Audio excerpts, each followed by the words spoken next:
Since my last video, I've been thinking about this. I've been thinking about the notion of all-time highs and what, if anything, they convey to us. As I mentioned previously, the issue of an instrument hitting an all-time high, whilst it is of academic interest to us, is somewhat irrelevant, because in trading we are far more concerned with the journey rather than the destination. If someone simply tells you that stock XYZ has hit an all-time high and you haven't participated in any of that journey towards the all-time high, then the information is somewhat irrelevant to you. It carries no meaning whatsoever, because in trading we are actually more interested in the journey as to how we get somewhere as opposed to being somewhere. The same is true in the reverse. If someone tells you that they've had a catastrophic loss, as traders we should be more interested in the mechanism of how they got there, what the journey was. Any form of trading plan or trading system review, whilst it has a series of metrics in it, is more about the journey and actually controlling the journey as it goes along. What has prompted this review of thinking about all-time highs is simply this chart. This is a chart of the Dow Jones Industrial Total Return Average. So what this is the price components of the Dow with the Dow's dividend payments added back in. Interestingly, you can see that this index hit its all-time high over a year ago. In many ways that's to be expected, because if you have price doing very, very well and you add a component into that, you will get a much higher performance. But interestingly, I've seen this chart or a variant of it appear a few times on academic sites, with various academics banging on about the importance of dividends. Only an academic stockbroker or financial planner would bang on about the importance of dividends, as we'll see in a moment. As you would expect, the same holds true for the S&P 500 versus the S&P 500 Total Return Index. Don't be too concerned by the fact that the Total Return Index seems to lag behind, in terms of absolute price, behind the S&P 500. This is simply an artifact of the scaling. Many people would look at this and go, oh, I can see a divergence, therefore it's a trading system. No, what you're doing is being caught simply by an artifact of the presentation of the data. Interestingly, the same thing does not apply to our local market.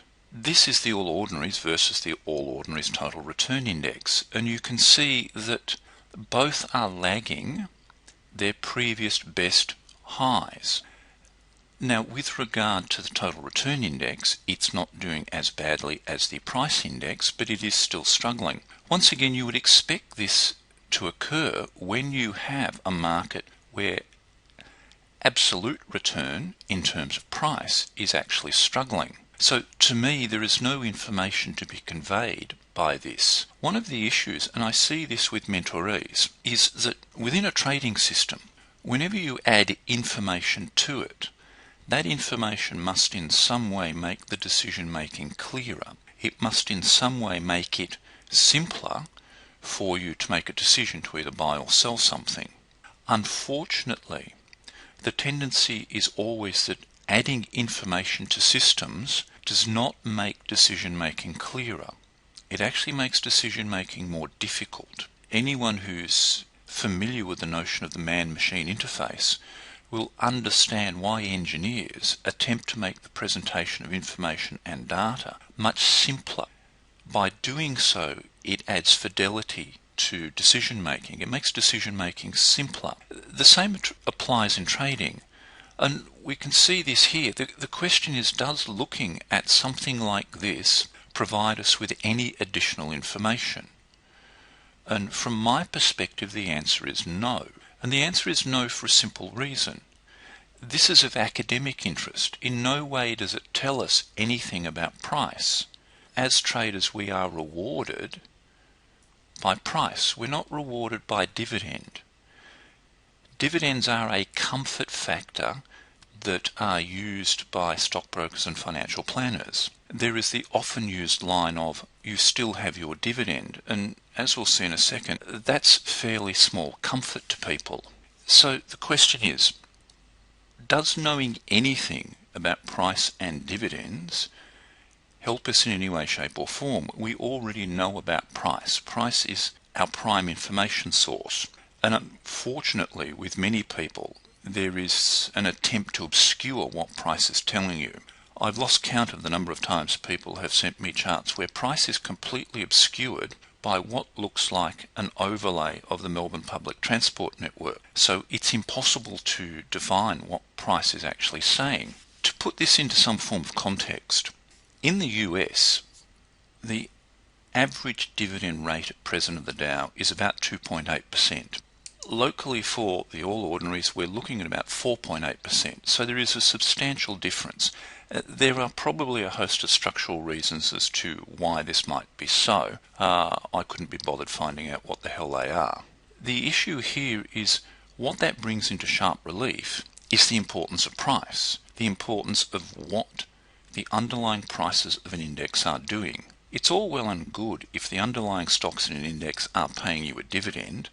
That's a pleasant surprise. But if price is not going anywhere, this does not help us in any way, shape or form. To illustrate this, I went and found what I could reasonably assume to be the highest yielding stock on the local market. Turns out it's APN, a media company. At present, their yield is around about 18%. If we look at the price performance of APN, we see something very, very interesting. It's stuffed. Price has done very little in APN for 2 years other than go down. This seems to be a common pattern in media companies at present. The performance is even worse when we put it in the context of a drawdown study. You don't really want to see this form of chart when you look at a drawdown study of a position you might be holding. The issue here is the yield is so high because price performance is so poor.